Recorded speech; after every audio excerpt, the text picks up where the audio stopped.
Our top focus in WION Fineprint as of now. Russia is one of the largest weapon manufacturing countries in the world. The AK-47 is known the world over. Russian aircraft like the MiG and the Sukhoi are famous as well, and one would think that these firms making these very weapons would be the first to be sanctioned by Ukraine's Western allies. That the CEOs of these companies fueling the Russian war machinery would face a harsh penalty, but that doesn't seem to be the case at all. The Kalashnikov concerned JSC is the manufacturer of the old AK-47. And these days, they make the newer, more deadly AK-12 model. They also claim to produce 98% of Russia's handheld military machine guns. The company also makes missiles. The largest shareholder of the company is Alan Lushnikov. He is a former deputy transport minister of Russia. The US put sanctions on the firm in 2014. The firm in 2014 was sanctioned, and the UK and the EU put sanctions on it this year as well. But none of the three have put sanctions on Lushnikov himself.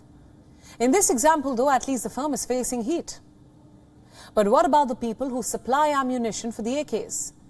The Kilimov specialized ammunition plant, which makes ammo for multiple weapons, including AKs, does not face any sanctions whatsoever. Neither does the Novosibirsk cartridge plant, another ammo supplier. It isn't just ammunition plants that have escaped sanctions. Manufacturers of planes, helicopters, missiles have also escaped any kind of punishment. Some have been sanctioned by one Western ally, but not others. The PJSC Tupolev was sanctioned just this week by the United States. The firm makes fighter jets. Ukraine said that one of its bombers was responsible for the attack on the Ukrainian shopping mall on Monday. The company has not been sanctioned as yet by the EU or the UK. Now it seems that Western allies can't even agree to sanction manufacturing of illegal arms. The JSC Scientific and Production Association SPLAV makes cluster munitions. These were banned internationally in 2008 because of the damage that they caused to civilians. The UN Human Rights Office accused Russia of using a cluster weapon in Kharkiv in March. Yet, the firm which makes these has not been sanctioned by either the EU or even the UK. The firm's CEO has escaped sanctions altogether. So what explains this disorganized behavior? Perhaps the best example would be the case of the VS MPOA Wismar Corp. It is the world's largest titanium supplier, and 25% of it is owned by Rostec, a Russian military-industrial conglomeration. The titanium supplier sells to the Russian military, but also sold titanium to Airbus and Boeing. Boeing said that it stopped buying from them in March, but Airbus has not said the same. In fact, Airbus said that sanctions on Russian titanium would massively damage the entire aerospace industry across Europe. If the firm does get sanctions, then Airbus would have to find other suppliers or be at risk of sanctions itself. Other Western firms may have business relations with Russian weapon manufacturers as well.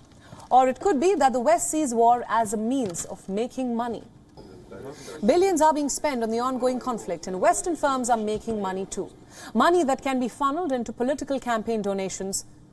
So one must ask, is the world truly interested in bringing peace to Ukraine? Now, to answer these very crucial questions, we are now being joined by Kadira Pethiyagoda, who is an international affairs expert from London. Kadira, welcome to WION. Now, my first question, from ammunition plants to manufacturers of planes, helicopters and missiles, what have you, all these big stakeholders seem to have escaped the wrath of sanctions. What explains this selective punishment in your view?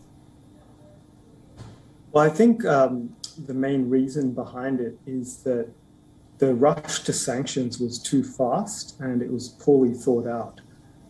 It seems to have been more about virtue signaling, that the West is still in control and that it can exact a cost from countries like Russia, which defy the international rules-based order, as we call it. But instead of actually implementing the threats, it seems that there was more of a focus on, as I said, virtue signaling. So really just announcing sanctions, talking up how much pain the Russian economy would go through without actually looking at how complex it is to separate these really intertwined economies, because we've got a global economy at the moment, and to completely isolate a country is an extremely complex thing, especially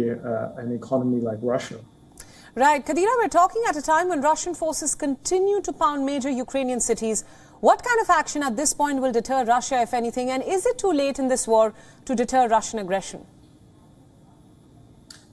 Well, I think the only way to deter Russia is to offer an exit ramp to President Putin.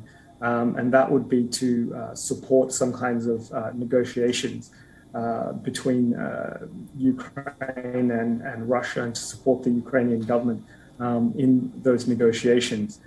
Because sanctions we've seen have been very poorly applied. They've hurt the West significantly as well, and I think that's a lesson to be learned when it comes to sanctions, because no trade relationship is charity. Every trade relationship is mutually beneficial. So whenever you break a trade relationship, both sides would get hurt. So I think the only option now, realistically, is to try and see what would be the best negotiated settlement, which can then save as much Ukrainian territory and lives as possible. Right, Kadira. Thank you so much for all those insights. Thanks for joining us on WION World is One at this hour. WION World is One is now available in your country. Download the app now and get all the news updates on the move.